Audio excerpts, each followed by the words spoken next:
Hey, what's going on, guys? It's Raven here with some a live tutorial stuff for 2021. Here's just a short update. There hasn't been any updates to the mod since February of last year, 2020. Um, but I figured I'll do a better tutorial series on how a live is set up because I've had multiple people swing by my Discord and ask me to take a look at their missions or help them set stuff up. And also in the previous series, there was a lot of comments saying that I was quiet or I was bumbling around, so this will be a little more direct. I'm going to do this video into a few parts, kind of like the previous series. This is just going to be an overview of how I set up a mission. This is the mission file that my community is going to be starting in March. So we'll jump right into it. So out of modules, yeah, I still use modules because old school. But out of the Alive modules, you're going to need a virtual AI system, Alive required, Alive data if you're going to use the persistent stuff and track your stats on the Alive war room. I don't know if I have it pulled up.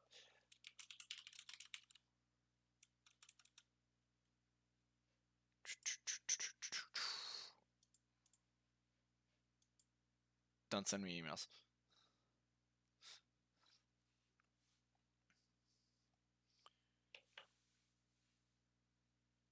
While that's initializing. These are the 4 modules that I use for the background stuff: virtual AI, Alive required, Alive data, and dynamic weather. If you've seen the first part, you know each of those have their own clickables, if you will, inside of them. And then for the actual AI control, you're gonna need mil objective, civ objective, AI skill I like to use. We're fighting against Middle Eastern militia, so an IED threat. Logistics, if you want the military AI commander to have support to be called from. And CQB, if you want entities to occupy buildings. And then also, if you want civilians, you're going to need civilian placement and civilian population. So back to these regular the initial 4 that you need. For virtual AI system, depending on how you're going to play, I like to set it as persistent.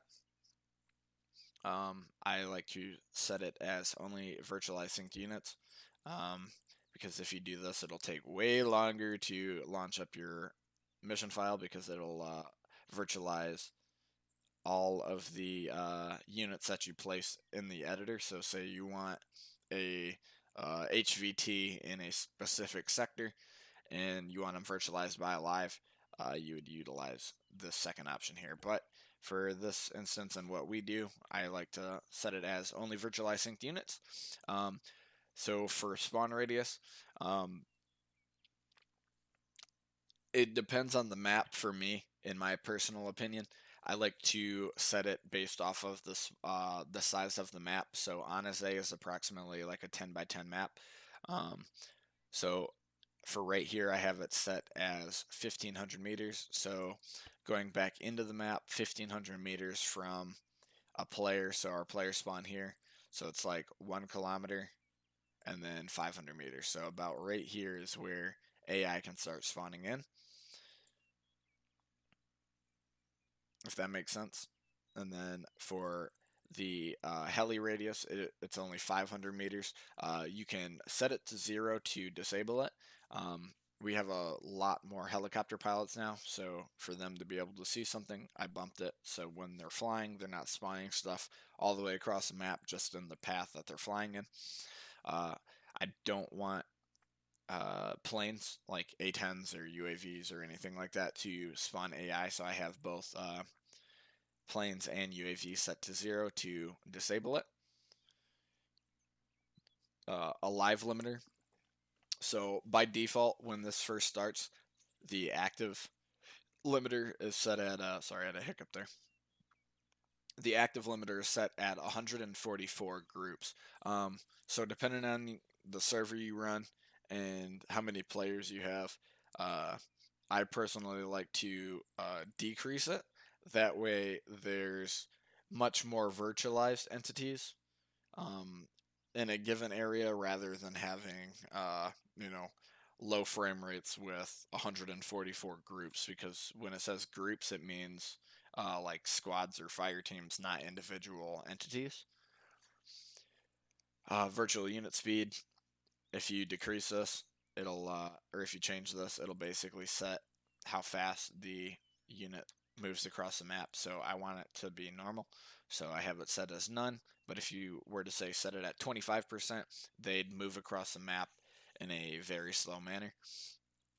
um, Virtual combat speed, have it set at regular, because if there was, say for instance, two factions, the faster this is set,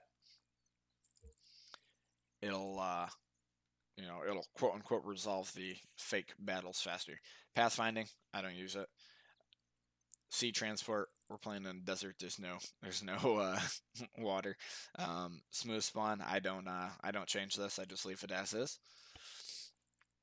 Alive required, most of this is set as default. You can change the garbage collector, um, but basically I just leave this one as default.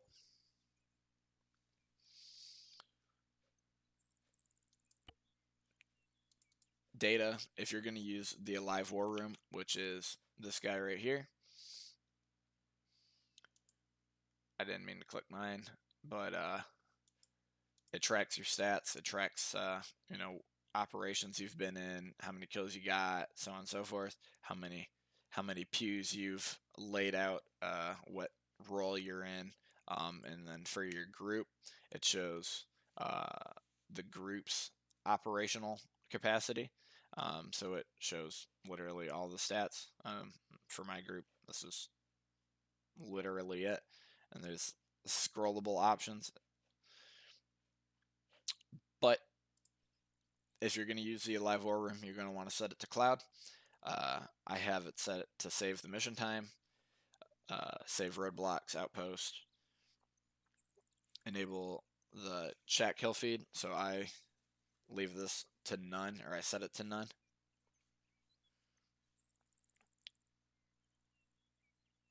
These right here are for the individual stats. I have disabled performance monitor set to no. That way I can see the performance stuff on the Alive War Room. And then all of this is just the performance monitors. Then dynamic weather, you can set basically dynamic weather.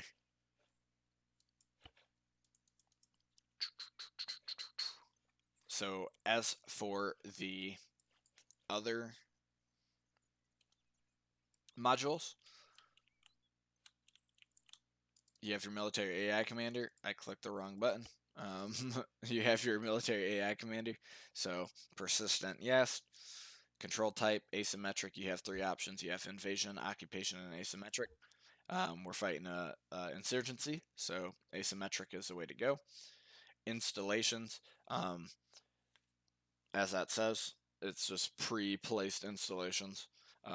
So if you have it set to high, there'll be more IED factories, HQs, etc. If you have it set low, there'll be less. I leave it at medium. That way there's plenty of stuff for my guys to do. Roadblocks, I have roadblocks turned off. That way there's less shit spawning on the map. Reinforcements, there's multiple options here. There's constant, packets, and seldom. I leave it on packets. That way there's small groups of reinforcements coming in. Intel, I have it set at often. So what the intel does is, say you kill a entity, that entity has a possibility of dropping intel, and that intel will give you a area where the installations are. So for instance, an IED factory. You kill a dude, he has intel, you pick it up, it'll show up on your map, and it'll be like a bubble with an IED factory dot in the middle. I leave these all to none because I override the faction. Simultaneous attacks, you can change this, you can increase it, you can decrease it. I just leave it as default. AI skill, this is where you can basically set the skill and their abilities on the faction that you're going to be using. IED threat, the TAOR, and I'll show you that when I go back out into the map, is basically the areas that they can spawn in. Blacklist is where they can't spawn. IED threat, obviously that's how high of the IED threat there is. I like to set the IED detection alert to audio, that way people don't have to read when somebody's about to blow them up. They can hear it beeping. Suicide bomber, same concept as IEDs. I like to leave the vehicle-borne IED threat to off by setting it at none. That way there's less stuff spawning on the map. Bomber classes, I put custom suicide bombers in this little like typable area here. That way the alive IED threat can specifically target those what's the word I'm looking for? Not indexed.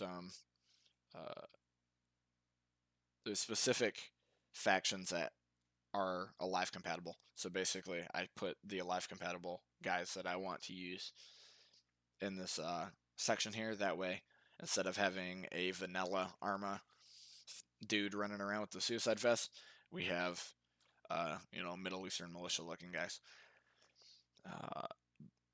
Bomber vehicle IED side, Civ. That's pretty self-explanatory. You can have it set as independent, west, east, etc. Locations, I have it set as random. You can have it set in occupied or unoccupied areas. Third-party IED system, we use EODS IEDs. So I have the EODS IED classes here. Oh, shit. Military logistics. This is where the military AI commander has the ability to call for reinforcements from. So I like to set it as dynamic. That way the AI do actual things instead of just fighting to the death, so to speak, which is what they do anyway sometimes, but there's always the possibility for them to fall back.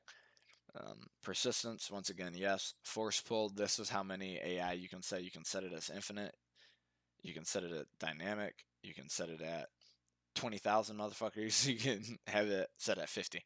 Just depends on what you want to do. For what we're doing, I have it set to allow infantry, allow mech, allow motorized, and allow armor.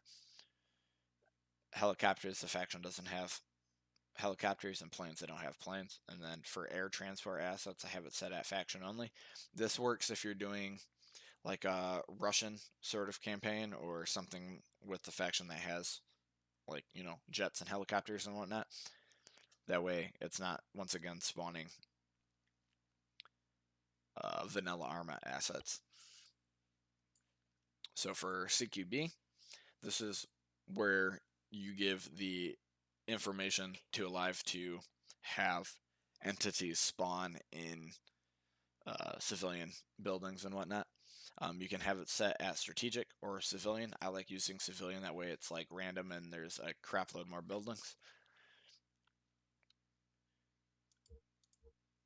Persistence, once again, yes. Probability, you can set it to 50%. You can have it at 2. I like to keep my guys guessing, so I keep it low. Density, this is for CQB placements, so like, weapon platforms and whatnot. AI amount, this is how many AI will be in a building. I have it set at pair, but you can also set it up to fire team. Static weapons, I have it turned off. I like to place static weapons in strategic locations by hand, and the AI will utilize them. Spawn ground. This is once again like the spawn radius that you put for the initial virtual AI system. I have it set at 1,000, so once AI starts spawning in the 1,500-meter radius for my virtual AI system, they'll also start spawning a kilometer outside, so you're not getting into a town and then entities start spawning inside and you're getting shot in your back. Um, Spawn static weapon, if you have it turned off, it's not really going to do anything. Spawn helicopter, I have it turned off. Spawn jet, have it turned off. Faction, override faction, the same as the military AI commander, TAOR. We'll get to that. Blacklist, we'll get to that. And then you can also blacklist units if you want to. For mil objective, TAORs, again, I like to set the objective size filter to do not filter. That way the AI can occupy the entirety of the map and they're not limited to being in specific locales. Priority, same as the size filter. I want it to place units.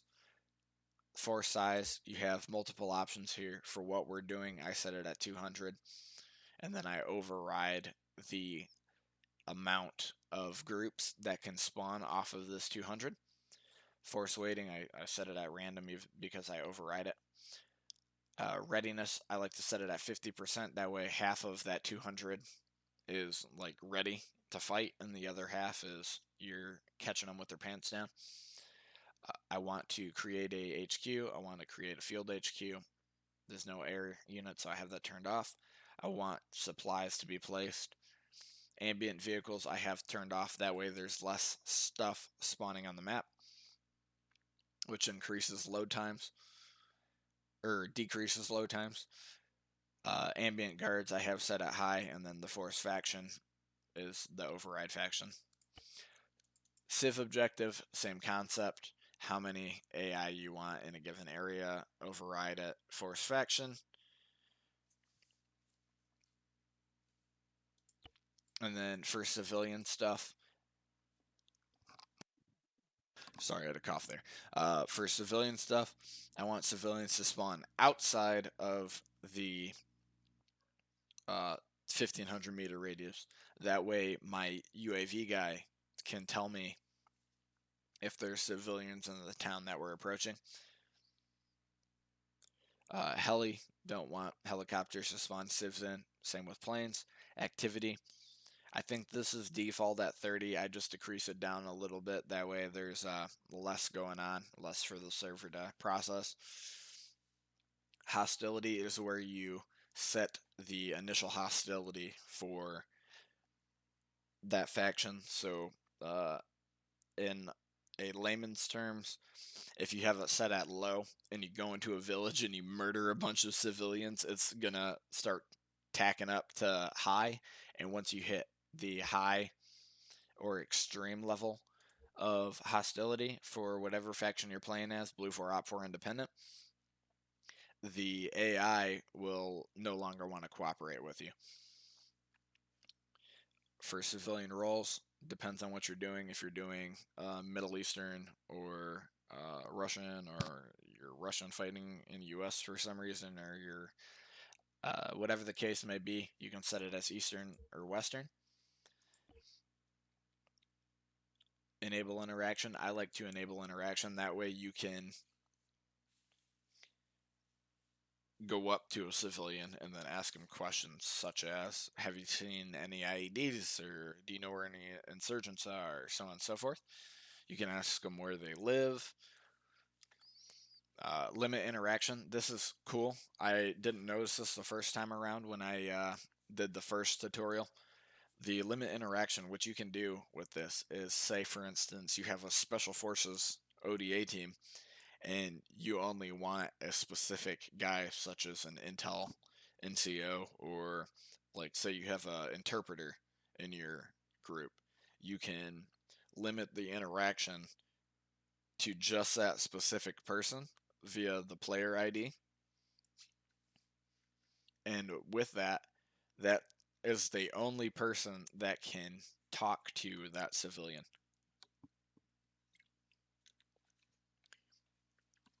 Which is pretty cool in my opinion. Insurgent faction, so say you're interacting with a civilian and they tell you, yeah, there's insurgents, this is where you will put the insurgent faction name, and they'll tell you, yeah, these guys are over there, or whatever the case may be, and that's the faction that they'll report to you against. Crowds, I have crowds turned off because uh, you go into a town and there's just like 50 dudes spawned in randomly and they start throwing shit at you. Um, it's cool, but frame rates, want to keep it up. But if you want to use them, this is where you'll put the faction, and the faction is the same as the civilian placement. To disable it, all you got to do is set it to 0. And then for civilian placement, once again, TAORs. I ignore small objectives. I don't filter the priority. This is where you force the faction, the placement level. You can place more, you can place less. I'm actually going to move it up to medium. That way there's more interactables for my guys. Ambient vehicles.